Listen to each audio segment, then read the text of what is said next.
Cities should be the places of positivity and happy energy. They should not be the junkyards of technology, but places of diversity, beauty, dignity, freedom, equality, and above all, health and happiness. Growth for the sake of growth is the ideology of a cancer cell. Greetings to everyone. I, architect Sakshi Gupta, along with and on behalf of Dr. Neeraja Lugani Sethi, going to present on the topic Urban Villages in the Indian Smart Cities, Challenges and Opportunities, case of Delhi. Urban villages are the settlements that have grown without any planning due to impact of ill-considered planning by the authorities. This has resulted in poor urban health in these areas.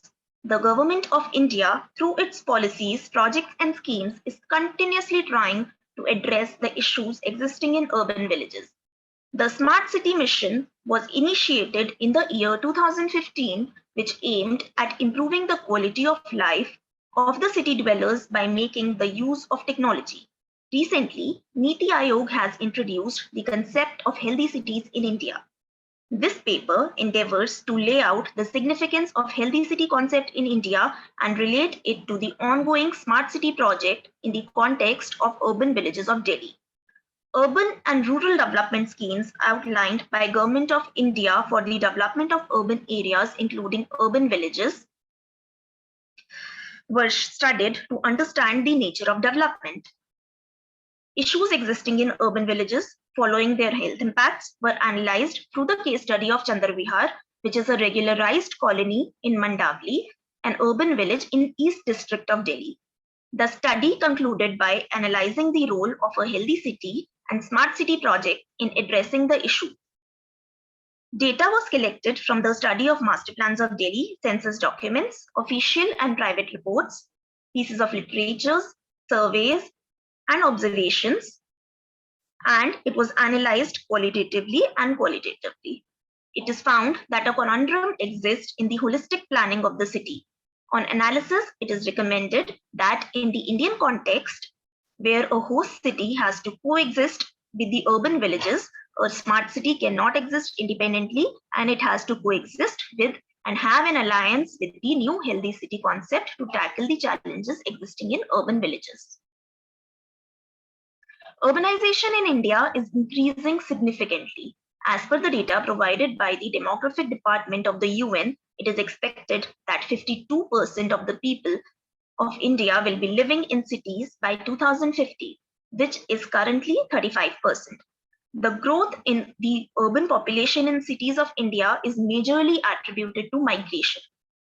Due to the pressure of sustaining the growing migrated population, the borders of the NCT have endured the physical transformation of rural settlements to urban settlements, which is the result of socio-economic processes. Therefore, the core national capital region is witnessing a significant physical and economic growth in the regions of NCT of Delhi. Faridabad, Gurgaon, Bahadurgarh, Ghaziabad, and Noida as well. Now, this figure depicts the examples of 3 villages, namely Ghazipur village, Buapur village, and Mandawali village, which have been transformed into urban villages. The process of urbanization has resulted in differential growth patterns across the NCT of Delhi as well. Different categories of settlements, including the types of planned settlements and unplanned settlements, have come up. In the NCT, the process of urbanization has led to 4 times increase in the urban area from 326.54 square kilometers in 1961 to 1,113.7 square kilometers in 2001. And simultaneously, the doubling of urban population density from 72,225 people per square kilometer to 14,698 people per square kilometer, with a simultaneous decline in rural areas. However, it is noticeable that the NCT of Delhi will witness 100% of the population becoming urbanized by 2041. The evolution of urban villages in Delhi was triggered by 2 factors. Firstly, for the purpose of redevelopment, vacant land was acquired close to the walled city and it was converted to an urban village with the provision of all the amenities that an urban area should have. Secondly, to accommodate the growing population as a result of urbanization, the limits of urban areas increase. In this process of urbanization, the urban areas overrun the rural village, and the said village gets urbanized and becomes an urban village. This implies that that a village that is surrounded by an urban area that is mostly planned can be called as an urban village. Now, the second type of development is what is prevalent today. The stages in the development of urban villages in Delhi have been depicted through a timeline presented here. Today, a total of 304 out of 367 villages have been urbanized. Concept of urban village in Delhi came with its introduction in Master Plan 1962. People, along with their village-like occupations, for example, pottery, animal husbandry, and weaving, of the highly density of Shahjahanabad, they were relocated to the fringes for redevelopment purpose. To boost the rural economy, these areas, which are known as urban villages, were let off from following any building regulations. Consequently, uncontrolled, unplanned growth occurred, resulting in high dense pockets which were unable to provide proper urban infrastructure to the residents. Now, this led to the initiation of unhealthy and unlivable conditions. The process of urbanization continued to an increase due to an increase in level of migration. The growing issues led to the authorities to come up with the suggestion of integrated rural and urban development under the purview of Master Plan 2001. Conversion of historic urban villages to maintain their character and tradition was also recommended. These recommendations were not taken forward in the local development plan, which showcased gross negligence towards the urban villages. The mini master plan, which was formulated in 1985, it aimed at the integrated development of urban and rural areas, but suggestions remained on paper only. Now, as per Master Plan 2021, differential norms were made applicable, and keeping the minimum right of way as 9 meters for the motorized street was enforced. However, due to organic growth of an urban village, the regulation could not be materialized. The master plan also suggested the intervention of policies through schemes and projects by local authorities. It was from here that the projects administered by Urban Development Department and Rural Development Department took place. Master Plan 2041 states that the urban villages of Delhi have taken the load of accommodating the migratory population and in the process have emerged as pivotal and affordable hubs of rental housing. It is evident that the whole system had become a failure due to the reverse migration owing to pandemic, leading to financial crisis in the households of urban villages.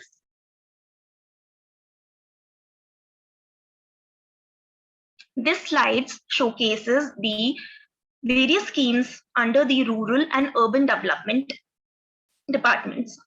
Amrit, JNNURM, which was superseded by Hriday, Digital India, and Smart City missions are the most important centrally funded schemes, whereas strengthening and augmentation of infrastructure, development works in unauthorized colonies of Delhi, among others mentioned, are the state-sponsored schemes under the Ministry of Urban Development.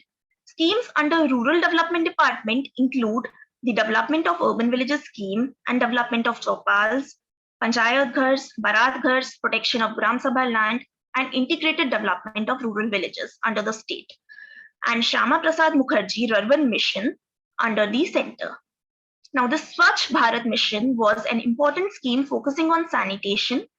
It started in 2014 by the Ministry of Drinking Water and Sanitation, among other schemes. It is observed from the study of all these projects and schemes that most of these schemes have a common objective of infrastructure development. Amongst these, Smart City Mission is the most significant and is the flagship project of Government of India driving the other schemes. Chander Vihar, which is a colony of Mandawali, which is an urban village in the East District of Delhi, was selected for the case study. Mandawali was notified as an urban village under the section 507A of the Delhi Municipal Act of 1957 in the year 1966. According to the Zonal Development Plan for Zone E of East Delhi, Chander Vihar in Mandawali region was an unauthorized colony up till 2010. In 2012, it was formally included in the boundaries of Mandawali through a provisional regularization certificate issued by the government of Delhi. Mandawali has an area of 222 acres with a population of 49,753 as per the Census of India 2011. Its growth is the result of the sale of agricultural lands of Mandawali. Mandawali village is well connected to the north, south, and central Delhi through road metro network. Metro network includes the Blue Line since 2010 and Pink Line since 2018, and railway network connecting to it to the border town of Meerut and Muradabad, etc. This is another reason of its rapid growth. It is a village that is a part of Delhi, but on the borders of Uttar Pradesh, which is one of the most prosperous states of India. Another factor which contributes to the rapid urbanization in the region is the development of planned housing societies of Patparganj. And the main approach road to Chander Vihar is the Nirvana route. The land use plan of Chander Vihar is evident of its poor and unlivable conditions. It can be seen that there is an increase in the residential, commercial, and institutional areas since 2013, as per the study conducted by DUAC on Mandawali village. There is a rise in residential areas due to multiple ownerships leading to subdivision of plots, continuous migration, and encroachment upon the streets. Ground floor of most of the residences lying on the streets with a width of 6 meters are being used for commercial purposes. These streets are accessible by vehicles and therefore are hotspots of mixed-use developments. There are 4 government schools in the area, and the number of informal institutions is also on the rise. This depicts that there is a rise in awareness of being educated and an education vigilant government. There is an open space of about 2,000 square meters which is being used as a dump yard for unused or rarely used four-wheelers vehicles. Circulation is constantly declining with a rise in encroachment for residential and commercial uses. It is noticeable that the population density is the highest in the areas of commercial development. There is a hierarchy of roads found inside the colony. The approach roads which lead to the village are 15-meter wide. These are being used by the residents for car parking, which cuts down the carriageway. The next are the entry roads to the settlement. These are 6-meter wide, and at time, one four-wheeler can easily cross through it. The last in the list is list of this hierarchy are the roads which are 1.5 to 2.5 meters wide only. These roads rarely see the sunlight due to the heights of building and balcony extensions which cover up the street. The issues identified from the case studies were grouped into physical, social, economic, and political issues. We will be first discussing the physical issues. The smaller plots of 25 square yards and 50 square yards have grown to 4 stories without any consideration of height to width ratio, with the ground floor being commercialized. Now, these constructions are not earthquake resistant and are structurally very unstable. There are reports of accidents due to collapsing of roofs. Due to lack of parking facilities, Nirvana Road leading to Patparganj societies have been occupied for parking. As discussed earlier, they cut down the road width and cause congestion. The high-rise houses have been constructed with no shaft inside, barring the natural light from entering the houses. Upper floor of houses have balconies jutting out, leading to poor ventilation on the ground floor. Street widths have been reduced due to the platforms which have been built by the shopkeepers. Low street widths of the road do not let the natural light inside the houses, which is again a source of health concern. It has been observed from the case study that the water supply in the region is also inadequate. The unfit quality of water has resulted in the spread of waterborne diseases and related health issues. Overhanging wires and wire-cluttered electrical poles pose a serious threat to short-circuiting and related casualties. Unorganized pedestrian movement along with the cattle creates unhygienic conditions.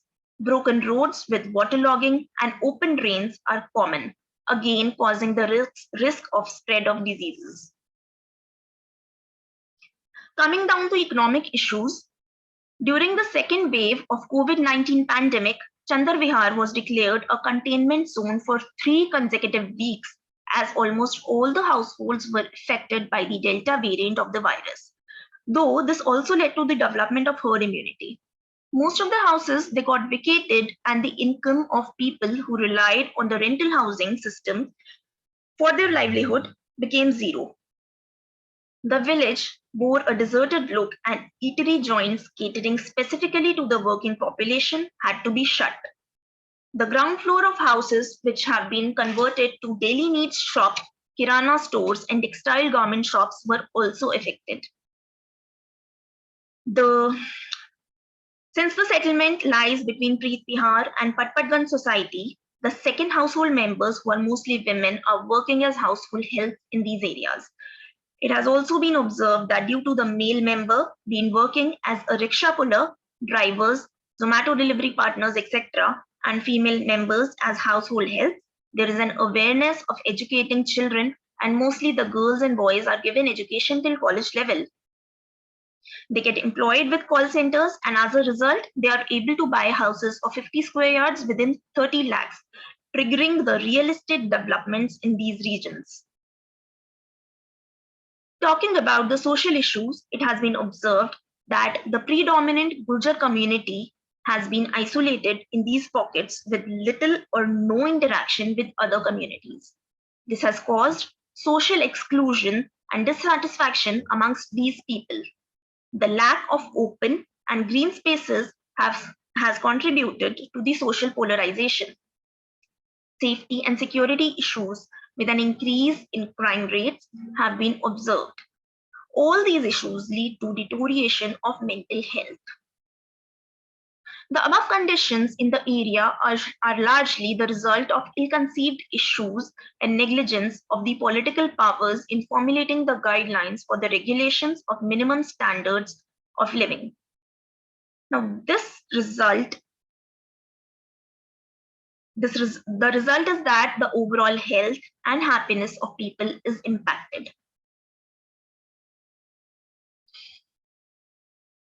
Now, Smart City Mission, which aims at redevelopment of the entire city, including the pockets of urban village, aims to provide smart solution for a range of infrastructural demands and issues. The project started with the Smart City Challenge, calling for proposals and subsequent selection of 100 cities for development. Overall, the progress of the mission is reported as uneven, given the quality of governance, lack of finances, lack of training programs, cybersecurity issues, and uneven infrastructural development and maintenance. Like other projects and schemes developed by urban and rural development departments, the smart city is also based on infrastructural development only. The difference is that it uses information and communication technology as a tool to achieve its objective. The Digital India scheme has provided the citizens with a unique Aadhaar identity, which is linked to other services like bank accounts, driving license, passports, etc.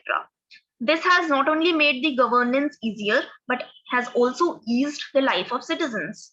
Above all, ICT has eased the process of service delivery with the bills for electricity, for water supply, LPG pipeline, house taxes being paid online. Yet, this project is far from achieving its utopian dream in the context of urban villages. The problem that has arisen due to the gaps in planning remains as it is. The onslaught of COVID-19 pandemic that led to the loss of uncountable lives has led to the understanding of the need and introduction of healthy city projects in India in the year 2021. This project aims at making 500 healthy cities for everyone living within by the end of 2030. The project will aim at profound and equitable planning catering to the health needs of citizens. From the study of several literatures, it was observed that the issues persisting in Chandarnagar can be generalized to most of the urban villages. Healthy city projects should aim at alleviating the physical, social, economic, and political issues which impact the urban health. However, this will again cause a generation of a scheme which is based on infrastructure development, but with the ultimate focus on health. To conclude, urban villages have grown organically due to physical, socio-cultural, and economic processes. The regularization of villages and unauthorized colonies should be understood comprehensively, with overall master plans, and not become a political agenda to gain votes. Negligence will only lead to unorganized and unhealthy conditions and a poor happy city index. It is seen that a conundrum exists in bringing about the reforms in the holistic planning of the city. The government of India is muddled with the launching of schemes one after the other with similar objectives, and none is able to justify its implementation. Due to the multiplicity of and the overlapping of these schemes, the outcomes, as should be, are not overtly evident in these villages. Therefore, the understanding of planning process should be specific to the area-related problems, and that in turn should be related to the overall objectives of the general pool of schemes. There is a need for integrated planning and grouping of the projects with the same goals. A unified scheme with the focus on health and happiness is the need of the hour. Smart cities with pointers towards healthy city and happiness index have failed to address the core issues of urban villages as discussed earlier due to planning gaps. It was noticed that there would be again an overlap in features of smart city mission and the upcoming healthy city projects. These overlaps will be in terms of providing housing, safety and security, sustainability, citizen participation, health, and basic amenities to the citizens. The use of technology to achieve health and happiness is required. Now, the only concern is that challenges related to poor urban health are mitigated, and opportunities to develop an alliance of smart city project with a newly introduced healthy city project for an integrated, equitable, and just planning is seized. Now, the next slide mentions the credits. Thank you, everyone.